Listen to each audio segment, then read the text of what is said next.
Hey, ladies and gentlemen, welcome to the studentloanjustice.org live stream. We are the oldest and largest and really only true grassroots group fighting for student loan justice. Tell everyone you know to find this group. We need them. If you're new to the group, welcome.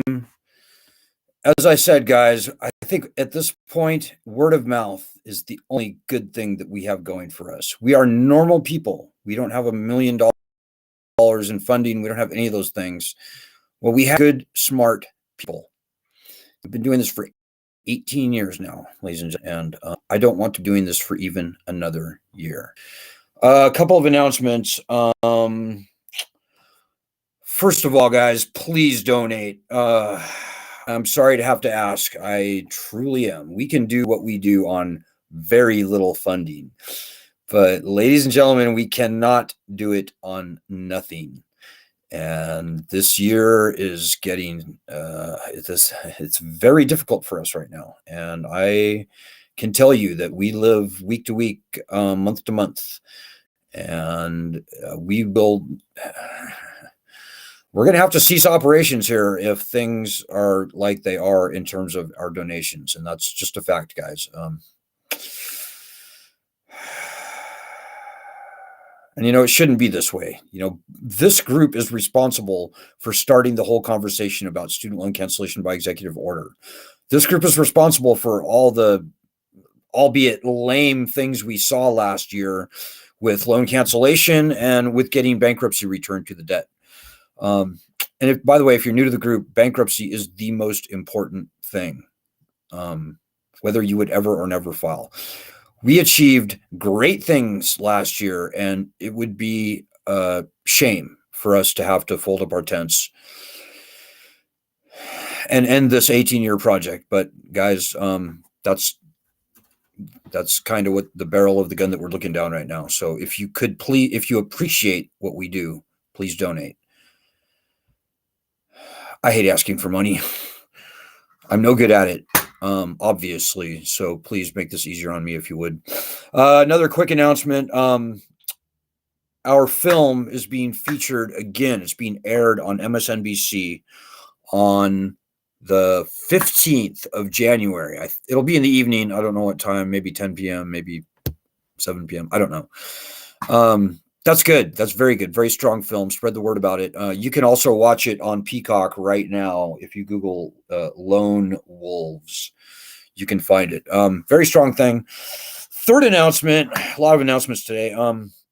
There's a research group at the University of Utah, and they are seeking younger borrowers. So I don't know exactly what that means, but I'll be posting an announcement about it at some point pretty soon. But if you're a younger borrower, I take that to mean, I don't know, maybe 30 years old or less, and you want to participate in a university study, watch our Facebook group for the announcement. And I think I'll post that just after tonight. And by the way, if you have any questions or comments, throw them out. I'm very happy to read them aloud on Twitter or on Facebook. If you're watching us on Facebook or Twitter and you want to do a comment, I will hopefully see them and I'll happily read them on air.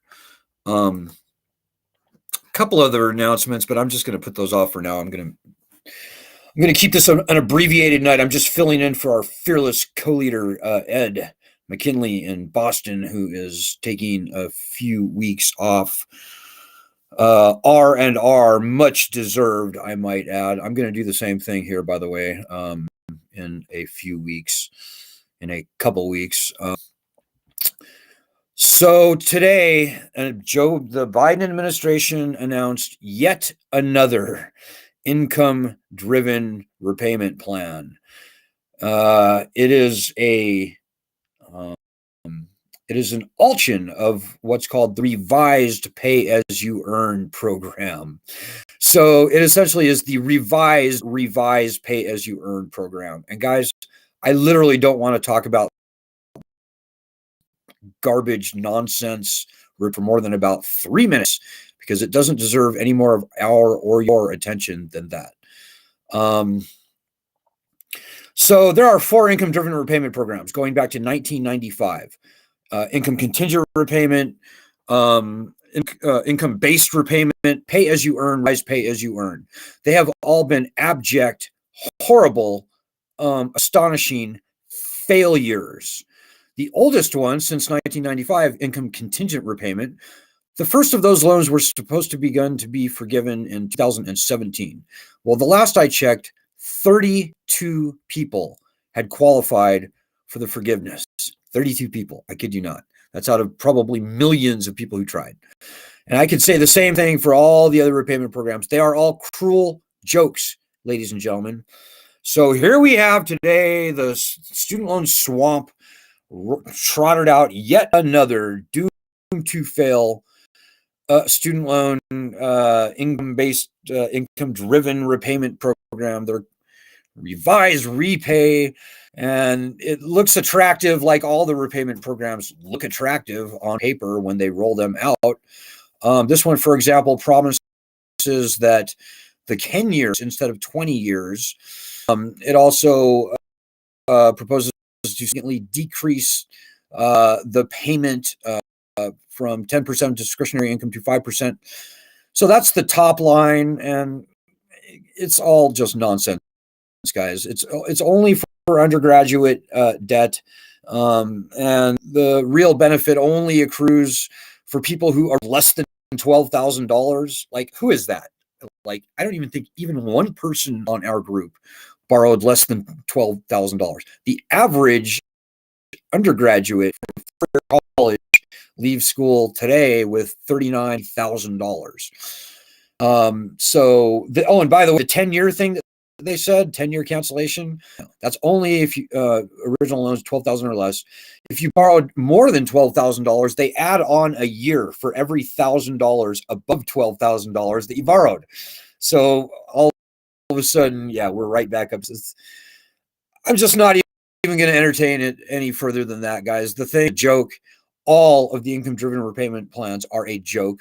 The Department of Education does not now, and will never want to or to cancel any loans. We're talking about the Department of Education, where the disqualification rate, all those various IDRs I just mentioned, is like 99%, maybe 98%. No, it's probably closer to 99%. Nobody gets it. They find a way, and they find a way to disqualify people out of the programs well beforehand. Like if you're in income-based repayment, in 2015, 1 year alone, this is for all of the IDRs. In 2015, 57% of everybody in an IDR had been, was kicked out, was disqualified out. 57%.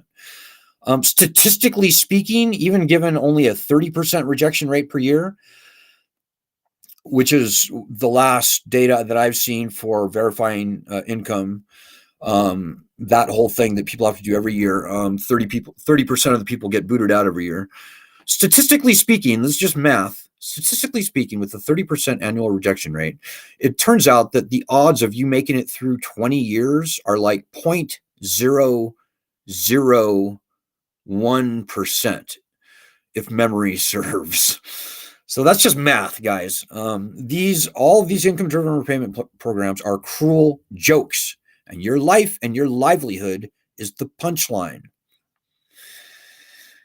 So I'm looking for your comments now. As I said, I am actually going to keep it short tonight if I can possibly do it. But the bigger picture here, guys, and this is the most important thing that you need to know, particularly if you're new to the group. This is a failed lending program, absolutely catastrophically failed.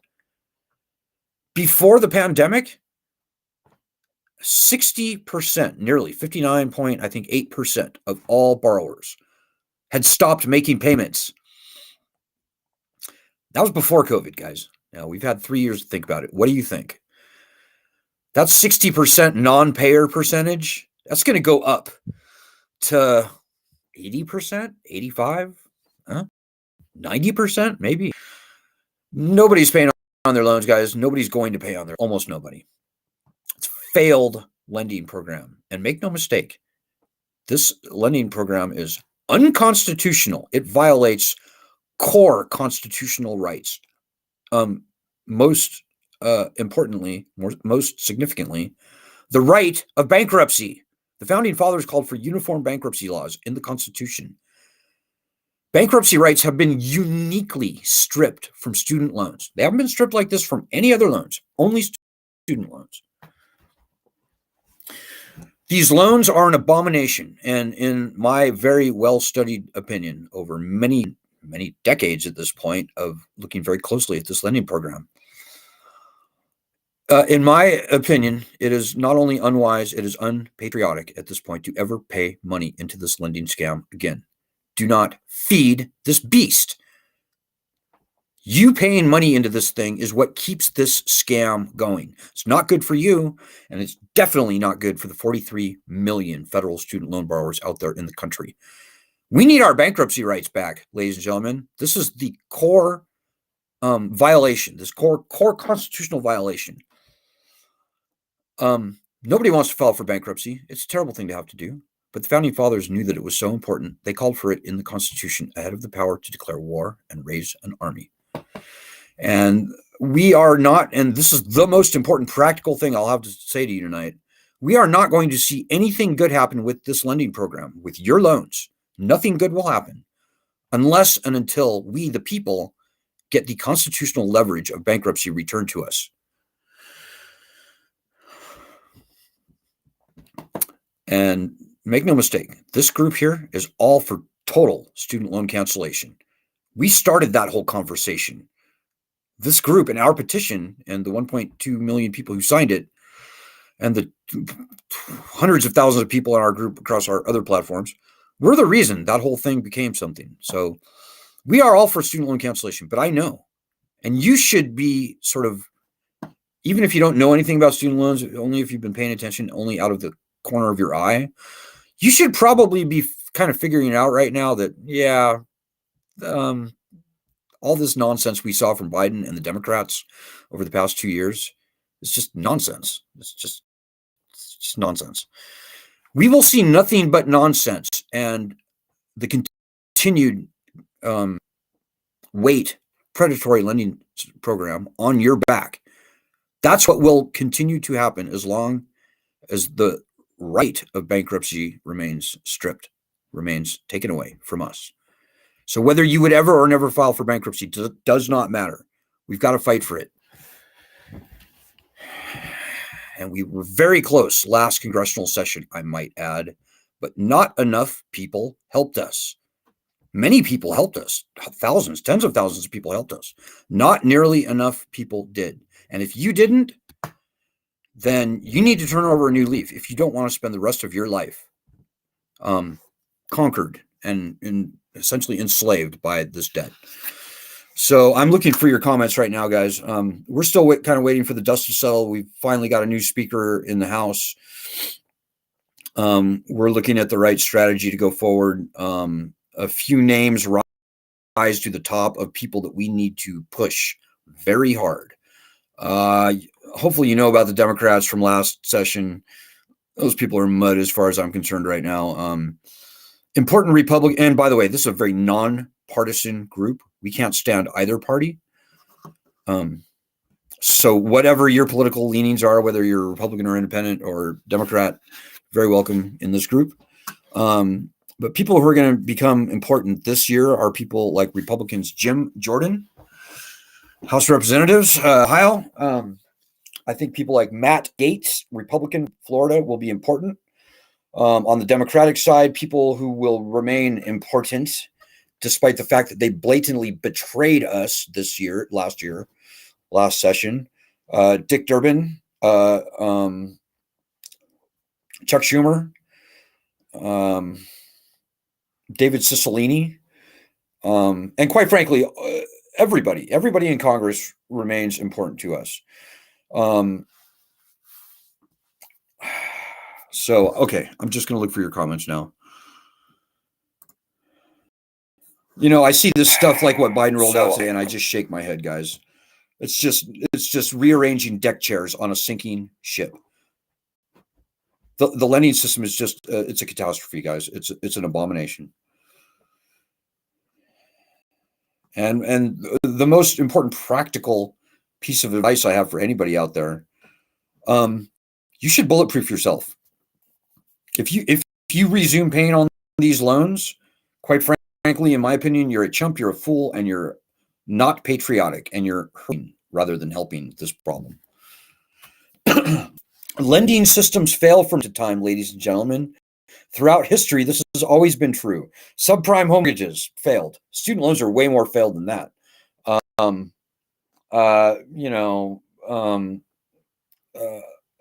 S&L loans from the 80s totally failed lending system. 40% of all S&L banks folded during that period. Europe after World War II, right? Look at all of Europe after World War I. Like, I think most lending systems went tits up. Most monetary systems and national economic systems went tits up in World War II. Certainly in Europe, that was true. And probably, I don't know. But, this goes back to days of ancient Greece, guys. Lending scams have come and gone. This is a particularly pernicious lending scam, but it's really no different from any of the other scams out there that we've seen throughout history. This one is going away. It's a dying beast. And the only question is how long this beast survives. And as long as you keep feeding money into it, it will survive. So I would tell everybody to bulletproof yourself. It's going to get ugly. We were hoping for a clean solution, and we're still fighting for the clean solution, which is the return of bankruptcy rights, which will, with that leverage of bankruptcy, the president's going to have to cancel student loans very broadly, very meaningfully at long last. But it's probably going to get very ugly. They're going to turn the loans back on, and our opposition, and that is the student loan swamp, the predators who have been without income for 3 years during this pandemic pause, they are licking their chops and they are sharpening their knives, and they're going to do everything possible to extract as much money of you as possible. If you don't want to be conquered and enslaved in that way, indentured, maybe I should say, you should bulletproof yourself, because it's probably going to get ugly. Nobody can tell the future. Certainly not the ridiculous swamp writers at Forbes magazine. The way, our opposite, they want you doing nothing. They want you waiting and watching and worrying. They want you looking at stuff like today's announcement and going, ooh, oh, is this good for me? Is this bad for me? I don't know. Ooh, what's going to happen? What's going to happen? No. That's the wrong question to ask, guys. The real question for you is, what are you going to do to help us fight, or just fight on your own? If you want, be an army of one. I don't care, but you got to fight. Not nearly enough people fought over the past 2 years. We could be done right now. I just want you to all think about that. We could be finished. We could be victorious right now. We could be looking forward to getting on with our lives without the evil weight of this disgusting, unconstitutional debt around our shoulders. We could be looking at fresh, green horizons going forward. Right now, we could be free. But for the fact that not enough people fought over the past 2 years. So I strongly suggest that if you want to even be on this group, you need to be ready to fight. Like everybody I see here in the comments, like Laura and Christina and Lisa and Terry and many, many, many other people. So I'm just going to go through just a couple comments here tonight. Like I said, I'm going to keep it short tonight, guys, I promise. And then we'll call it. So Christina says, hello, everyone. Those interesting NP articles shared showing how funding is not even available, not to working, it's crashing, everyone. Time they turn over those loans. Time they never turn those loans back on ever. Right. Agreed. The lending system has failed. It's vanishing into a mist of popular illegitimacy, guys. If you ever pay another dollar on your federal student loans, I say you're a chump. I say you're going to be I say you're unpatriotic, but also you're going to be in the large minority of all borrowers. You're going to be in like the 20%, like 1 in 5. 4 in 5 will not pay. Maybe a few more than that will start paying, but then within a few months, they'll be like, no. I remember why these loans are terrible. I'm not doing this anymore. But this could have a good ending, a clean ending, and that's the ending that we on this group are fighting for. Or this could have a really shitty ending where you spend the rest of your life under this bullshit debt and it wrecks your life. So you need to make a very serious decision, which you want. If you want the good ending, then you need to fight, whether on your own or whether with us. I don't care, as long as you're fighting. This is a fight. This is a battle worth fighting, I'll tell you. It's very cathartic. It feels good to fight this fight. The founding fathers are on our side. But the weak, scared people in the country, millions of people, tens of millions would be on our side. Millions technically are, if you count the 1.2 million people we have on our petition, but that's just numbers on a paper. The only thing that matters, guys, is how many people are helping us fight. So I would beg you, if I thought it would do any good, but you've got to turn over a new leaf if you haven't been fighting. Hey, Laura Gail Sweeney says, I wonder if people should stop recertifying for these repayment plans that are changed yearly. In fact, they try to choose the plan for students each time. Laura, we're in the Wild West. The lending system is vanishing into a mist of illegitimacy. In my humble opinion, the less contact you have with your lender, probably the better off you're going to be. We have seen over many years and decades that signing up for a new program or signing your name to any sort of a new loan, consolidating your loans, doing almost anything turns out to be a very terrible decision in hindsight. You'd never know going forward because, like an idiot, if you do it more than once, you're an idiot. You do it the first time, okay, it's shame on the system, but you do it a second time, it's kind of like shame on you. People are naive and vulnerable, and they trust the government.